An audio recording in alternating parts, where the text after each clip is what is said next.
Welcome to Kenton Teaches. Enjoy the video. You start in CAS by opening the household you want to change. Don't stall. Launch CAS from the menu or manage households now. Once in, select the specific SIM or slot you'll modify and confirm you're editing the right SIM. Make sure to create a quick backup or save as a new household before large edits so you can revert. This prevents accidental loss. Also note that some CAS options change appearance globally, so double-check gender and age filters before proceeding. Now focus on the detailed changes. Reshape face and body using sliders, presets, and detail edit for precise control. Once done, move to clothing and accessories.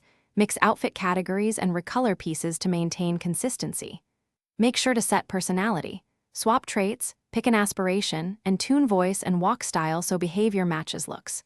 If clothes clip or textures pop, toggle between full-body outfits and everyday to preview. Remember to check age-appropriate options for kids or elders.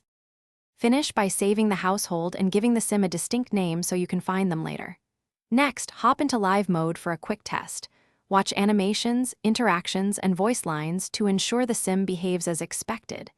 If something breaks, clipping, missing textures, or wrong traits, reload your backup.